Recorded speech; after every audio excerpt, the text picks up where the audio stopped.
வணக்கங்களே, மீண்டும் உங்களையே நம்ம தமிழ் டிலைட்டோட டிலைட் ரிவ்யூவில் சந்திக்க ரொம்ப சந்தோஷங்க. இந்த வாரம் உங்களுக்கே தெரியும், கருப்பு, அதிரடி அண்ட் ஹிந்தியில் ஒரு 2 படங்கள் அண்ட் தெலுங்குல ஐ திங்க் ஒரு படம் வந்தது.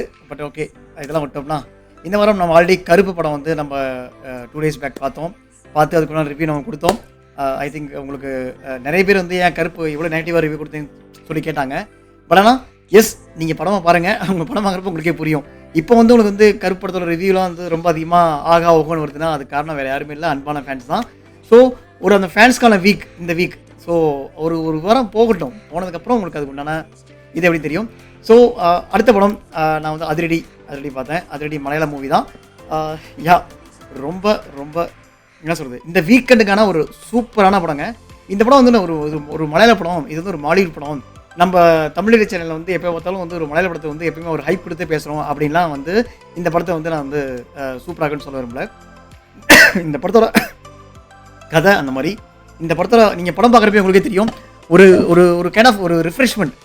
ஒரு படம் முடிச்சு நீங்கள் வெளியே வரப்போ உள்ளே போகிறப்ப என்ன ஒரு டென்ஷனில் வெளியே போனாலும் வெளியே வரப்போ உங்களுக்கு அவ்வளோ ஒரு ரிலாக்ஸேஷன் இருக்கும், மைண்ட் அவ்வளோ ரிஃப்ரெஷ் ஆகுங்க.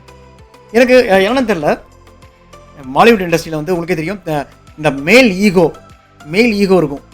அந்த ஒரு 2 கேரக்டர் இருக்கும். அந்த 2 கேரக்டருக்குள்ள ஒரு ஈகோ வச்சு ஒரு ப்ளே பண்ணி ஒரு ஸ்கிரிப்ட் பண்ணுவாங்க. இன்னும் எவ்வளோ படம்லாம் பண்ண போகிறீங்க, எப்படா ஸ்கிரிப்ட்லாம் மீன்ஸ் கான்செப்டில் எப்படி பிடிக்கிறேன் எனக்கு புரியல.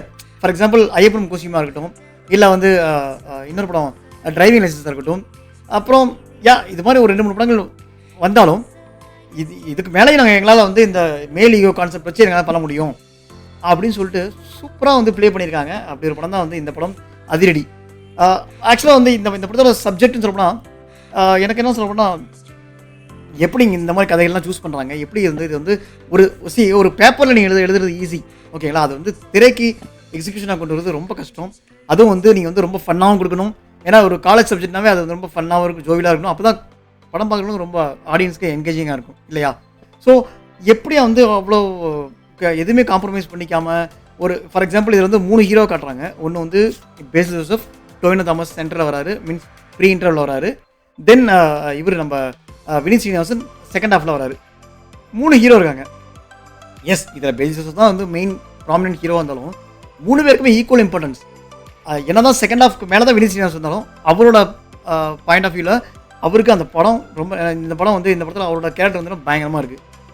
நம்மளால் யார், டொவினோ தாமஸ், அவர் தான் வில்லனிக் ரோல்னு வச்சுங்க, ஆல்மோஸ்ட் ஆன்டி வில்லன் ரோல் அவர் தான் பண்ணுறாரு.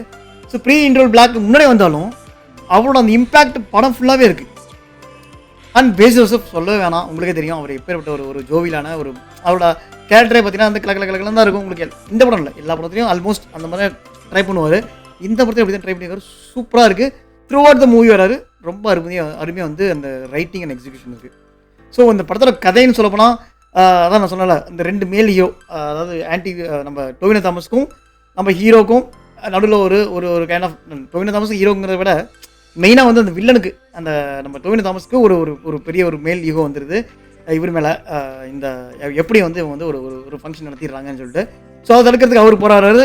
இதை எப்படியாவது நல்லபடியாக முடிச்சு காட்டுன்னு சொல்லிட்டு நம்ம ஹீரோ போராடுறாரு. அதுக்கு முன்னாடி ஒரு சில கதைகள்லாம் இருக்குது. இதை தான் நான் ஒரு கதையாக சொல்லாமல் இந்த படம் வந்து கைண்ட் ஆஃப் ஒரு அனுபவம் தாங்க.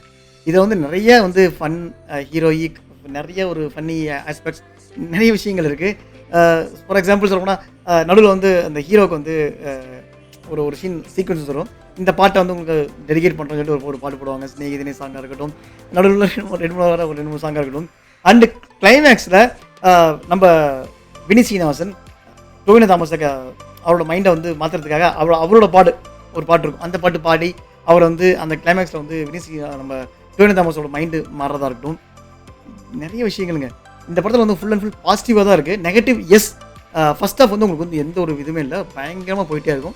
செகண்ட் ஹாஃபில் செகண்ட் ஹாஃப் ஸ்டார்ட் பண்ண ஒரு 15-20 மினிட்ஸ் கொஞ்சம் அந்த லேக் ஆகுது. ஏன்னா அது வந்து அந்த கதைக்குள்ளே போகிறதுக்குண்டான விஷயங்கள், அதுக்குண்டான தேவைகளாக இருக்கலாம். ஸோ அதனால் கொஞ்சம் லேகாரமாக இருக்குது. பட் ஆனால் அதுக்கப்புறம் சும்மா பிச்சிட்டு போகுதுங்க படம். ஸோ எனக்கு தெரிஞ்சு இந்த வீக்கெண்டு உங்களுக்கு வந்து அதிரடி, சும்மா பேருக்கு ஏற்ற மாதிரியே அதிரடி தாங்க. சும்மா பேரில் மட்டுமே வந்து படத்தோட டைட்டில் மட்டுமே அதிரடி வைக்கல, படம் ஃபுல்லாகவே அதிரடியாக தான் இருக்குது. இன்னொன்று, எல்லாருக்கும் மக்களுக்கும் ஏற்ற மாதிரி, லைக் என்ன சொல்கிறது, ஈஸியாக அக்செப்ட் பண்ணுற மாதிரி ஸ்கிரிப்ட் இருக்குது. அதுதான் எதர் ஜென்சிட்டாக இருக்கட்டும், இல்லை வந்து ஃபேமிலியாக இருக்கட்டும், எல்லாருமே நீங்கள் வந்து நீங்கள் ஃபேமிலியாக போனாலும் உங்களுக்கு வந்து நல்லா கலகலன்னு இருக்கும். நீங்கள் ஒரு சென்செட் பையா நீங்கள் ஃப்ரெண்ட்ஸோடு போகலாம். ஸோ என்னடா இந்த படத்துக்கு இவ்வளோ பூஜா தோக்குறேன்னு நீங்கள் நினைக்க வேண்டாம். படம் அந்தளவுக்கு ஹாப்பியாக இருக்குது. நம்ம மெயினாக வந்து எதுக்கு நம்ம படத்துக்கு போகிறோம், நம்மளை வந்து ரிஃப்ரெஷ்ஷாக வச்சுக்கிறதுக்கு, இல்லை வந்து ஏதோ ஒரு கான்செப்ட் நமக்கு பிடிச்சிருந்தா அதுக்கு நம்ம போவோம். சொல்லப்போனால் இந்த படம் அவ்வளோ ரிஃப்ரெஷ்மெண்ட்டாக இருக்குது, அவ்வளோ சூப்பராக இருக்குங்க. உங்களுக்கு டைம் கிடைச்சா இந்த வாரம் போய் பாருங்கள். ஐ திங்க் சென்னையில் நிறையா ஸ்க்ரீனில் வந்து இங்கிலீஷ் சப்டைட்டில் இருக்குது. நான் பிவிஆர் ஐநாக்ஸ் தான் பார்த்தேன். அதில் வந்து இங்கிலீஷ் சப்டைட்டில் இருக்குது. உங்களுக்கு ஈவன் தான் நீங்கள் தமிழில் அந்த கூட இந்த படம் பார்க்கலாம், உங்களுக்கு கண்டிப்பாக இந்த படம் புரியும். ஸோ மீண்டும் அடுத்த ஒரு நல்ல படத்தோட ரிவ்யூ உங்களுக்கு மீட் பண்ணுறேன். அன்டில் தென் வணக்கங்க.